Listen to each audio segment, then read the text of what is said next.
আসসালামু আলাইকুম। আমরা আজকে নান্নু মামার সাথে কথা বলবো। নান্নু মামা একটা মোবাইল কিনেছেন 2150 টাকা দিয়ে। এই মোবাইল কেনার জন্য উনি সাথে 3 জন এই লোক নিয়ে গেছেন।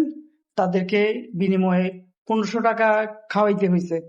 তো উনি টাকা সেভ করতে গিয়ে উল্টা উনার এই মোবাইলের দাম পড়ে গেছে 3650 টাকা। এটার জন্য উনাকে বাসায় অনেক কথা শুনতে হয়েছে। আমরা উনার মুখ থেকে বিস্তারিত জানবো। চলুন সাথে থাকুন। আসসালামু আলাইকুম মামা, কি অবস্থা, কেমন আছেন? ওয়ালাইকুম সালাম, আমি ভালো আছি। ভালো আছেন? জি আছি আলহামদুলিল্লাহ। মামা, ওই যে আপনি যে মোবাইল কিনছিলেন, হুম। এই মোবাইলের দাম কত ছিল? 2150 টাকা ছিল। 2150, মানে আপনার সাথে কয়জন গেছিল মোবাইল কিনতে গেছিলেন যে? 3 জন গেছিলাম। 3 জন গেছিলেন না? জি। তাহলে 2150 টাকা দিয়ে মোবাইল 3 জনে মিলে কিনছেন। তো এরপরে ওদেরকে কি আপনাকে কি খাওয়াইতে হয়েছে? হ্যাঁ, আমি সাবাতনে মোবাইল কিনে নিয়ে আসলাম 3 জন, পরে নবীনগর স্থানে এসে আরো 3 জন পাইছি। জি। ওগুলো সমবয়সী বন্ধু বান্ধব। পরে যে মোবাইল কিনে দিল বাংলা ফুটে বসে খাওয়া দাওয়া করি। পরে অল্প কিছু খাওয়ার কথা কয়ে নিয়ে যায় উনি বার্গার, চিকেন ফ্রাই, তারপরে নান রুটি, তুন্দল এগুলো খাওয়া শুরু করলো। খায় বিল বানালো 1400। এখন মনে আমার 2150 টাকা মোবাইলে 1400 টাকা খরচ হয়ে গেল। জি। আমার মোবাইলে তখন দাম পড়ে গেল গাড়ি ভাড়া সহ। এদিকে তাকান আমার দিকে, হ্যাঁ এখানে এদিকে তাকাই বলেন। গাড়ি ভাড়া সহ দাম পড়ে গেল সর্বমোট 2100, আর এনে ধরেন 100, 3 জনের গাড়ি ভাড়া 1500, 3650 টাকা পড়লো। আচ্ছা, তো এখন মনে করেন আপনি টাকা সাশ্রয় করার জন্য হচ্ছে আপনি এই সাথে নিয়ে গেছেন 2150 টাকা দিয়ে মোবাইলটা কিনছেন, মানে যেন আপনার সাশ্রয় হয়, টাকাটা যেন সেভ হয়, একটা ভালো মোবাইল যেন কিনে দেয়। হ্যাঁ, ভালো মোবাইল কিনছি, বাটন স্যামসাং, কিন্তু খরচই হয়ে গেল তার চেয়ে বেশি। এখন তাইলে মনে করেন এটা থেকে আমাদের তাহলে শিক্ষণীয় কি? শিক্ষণীয় হলো নিজের জিনিস নিজে একা যায় কিনা ভালো, এবং যাচাই বাছাই একা করাই ভালো। বয়ে এক দোকানে যায় একজনের সাথে কথা না বলা বা খালি জিনিস দেখে আসা, এটা ঠিক না। জিনিস দেখে, মডেল দেখে কথা বলা, দাম করা, যদি দামে না মিলে না নিলাম, পরে অন্য দোকানে যাই কিনতে পারবো। এইভাবে চলাফেরা করার দরকার।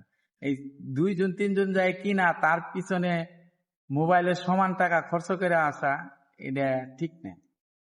না, তো এখন মনে করেন তখন এই যে আপনাকে যে খাইলো নান রুটি খাইলো, তারপরে বার্গার খাইলো, তারপরে হচ্ছে মনে করেন আপনার গ্রিল খাইলো, তো এখন ধরেন আপনি তো যেহেতু আপনার বাজেট ছিল 2150 টাকা দিয়ে মোবাইল কিনছেন, যেন সাশ্রয়ী টাকাটা সেভ হয়, তো এখন ওই সময় খাওয়ার পরে আপনার পকেটে টাকা ছিল কিনা, না মনে করেন আপনি বিপদে পড়ে গেছেন? না, টাকা ছিল, কিন্তু ওটাতে তো অন্য বাজার খরচের টাকা ছিল, মাসিক বাজার খরচের। সেই টাকাটা পরে ওই জায়গায় খরচ করে আসা হয়েছে। পরে আমার অন্যজনের কাছে ধার কর্জ নিয়ে ওই মাস খরচ চালান লাগছে। জি। না হলে তো আমার সংসার চলতো না। তাইলে এখান থেকে আমাদের এখান থেকে শিক্ষণীয় হচ্ছে মনে করেন আমরা এই কোনো কিছু কিনতে যাব একাই বুকে সাহস করে নিয়ে মানুষের দোকানে দেয় দাম করে জিনিস দেখে কথা বলে জিনিস নিয়ে আসাটা ভালো। আমরা সাথে লোক নিব না, সাথে লোক নিয়ে আমরা খরচ বাড়াবো না, একা যেখানে ধরেন আপনার 2150 টাকার মোবাইলে আপনার আরো খরচ হয়েছে 1500 টাকা, তার মানে আরো 4 ভাগের 3 ভাগ হচ্ছে মনে করেন এখন আপনার এই মোবাইলের দাম পড়ে গেছে 3650 টাকা। জি, তাই না? যদি আপনি একা যাইতেন তাইলে আপনার এই খরচটা হইতো না, এটা আপনার মাসিক বাজারে হয়তো আপনার খরচ করতে পারতেন, থাইকা যাইতো।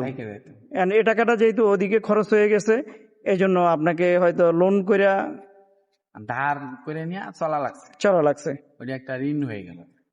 এখন আপনারা এরকম যারা হচ্ছে মোবাইল কিনতে যাবেন বা কোনো কিছু কিনতে যাবেন সাশ্রয়ী ভাবে, আপনারা নিজের মতো করে গিয়ে আপনারা কিনবেন, নিজের জিনিস নিজে দেখে কিনালাই সবচেয়ে ভালো। সাথে লোক অন্য কারো না নেওয়া উচিত। নিলে হচ্ছে তাইলে এরকম আপনার মতো ধরা খাইতে হবে, ক্ষতিগ্রস্ত হবে।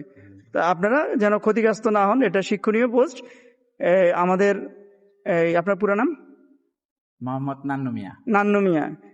আমাদের নান্নু মামা আপনাদের উদ্দেশ্যে এই কথাটা বললো।